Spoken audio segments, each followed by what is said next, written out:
Long before swords clashed and walls burned, the fate of Troy was set in a moment of wounded pride among the gods.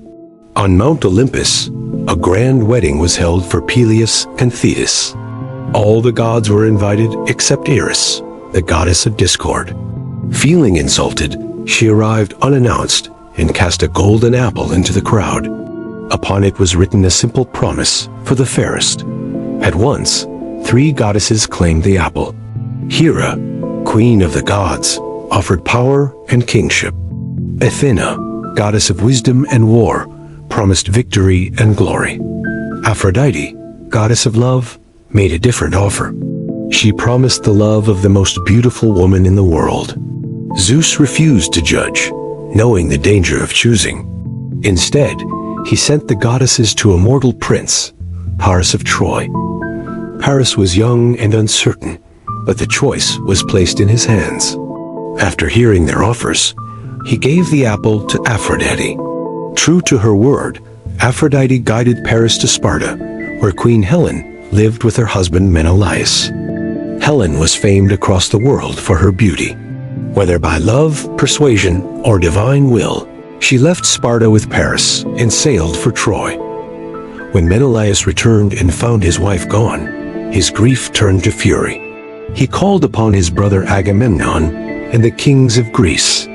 Bound by old oaths and wounded honor, they answered. Thus began the gathering of ships and warriors and the quiet spark that would grow into the great war of Troy. The kings of Greece answered Menelaus with steel and sail. From every corner of the land they came, bound by honor and ancient vows. Agamemnon, king of Mycenae, took command of the great host. Under his banner gathered warriors whose names would echo through legend. There was Odysseus, clever and cautious, master of words and plans. There was Ajax, towering and fierce, whose strength matched his pride.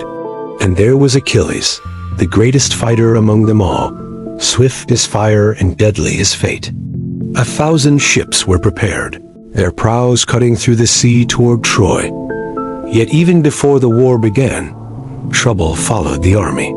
At Aulis, the winds fell silent, trapping the fleet. The seer Calchas revealed the cause.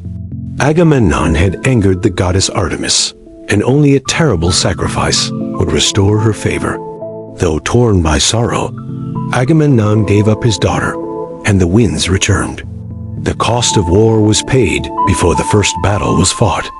When the Greek ships finally reached the shores of Troy, the land trembled at their arrival. The Trojans rushed to defend their city, led by Hector, the noble son of King Priam.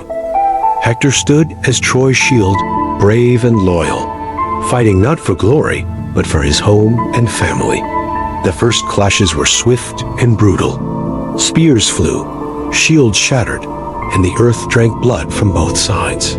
Though no wall was broken and no victor declared, it was clear that this would not be a short conflict. Pride hardened hearts on both sides. The Greeks sought honor and revenge. The Trojans fought for survival. And above them all, the gods watched closely, ready to interfere as the long war settled into its destined course.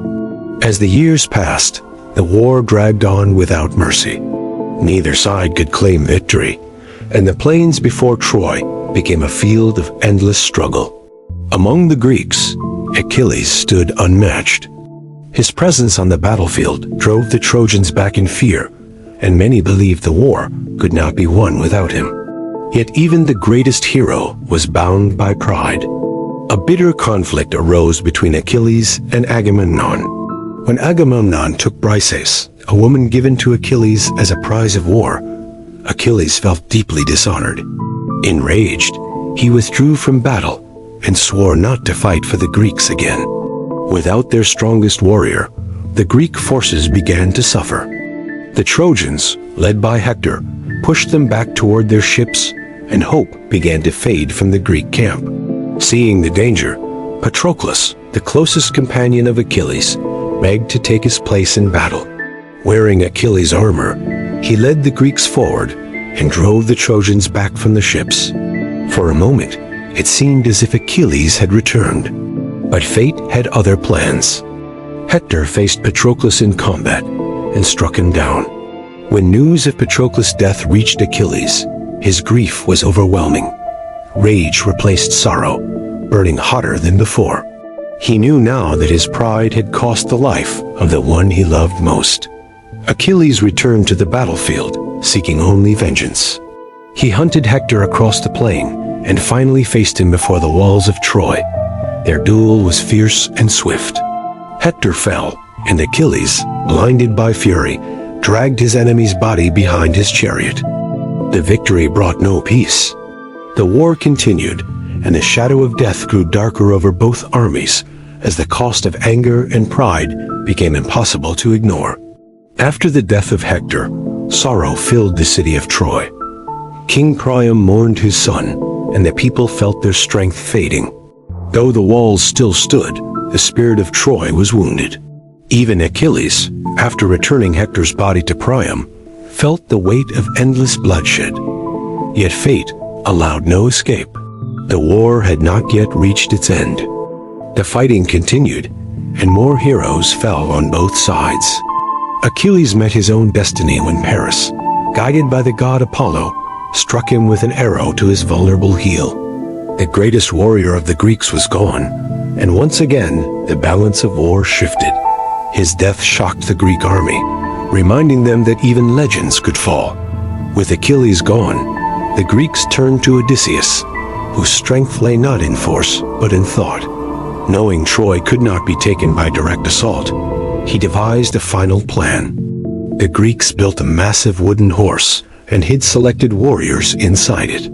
Then they burned their camp and sailed away, leaving the horse behind as a supposed offering to the gods. The Trojans were divided.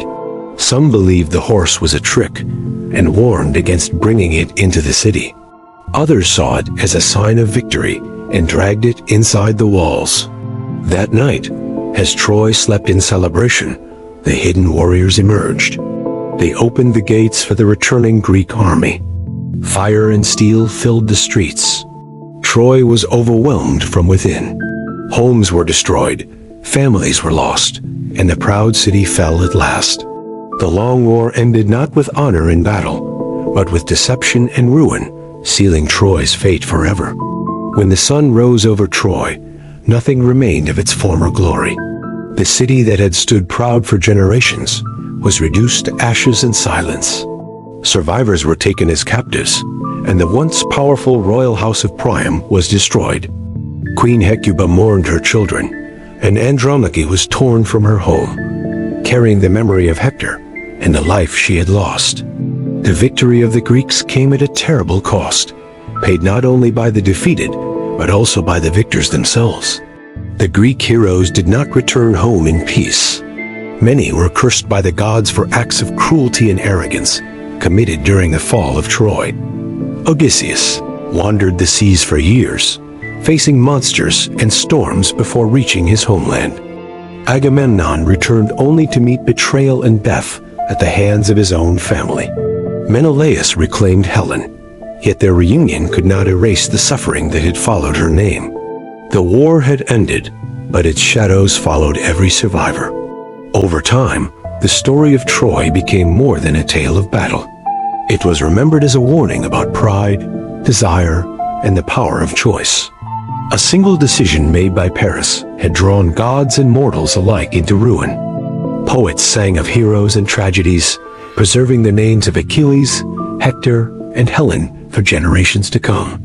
The ruins of Troy faded into myth, but its story endured.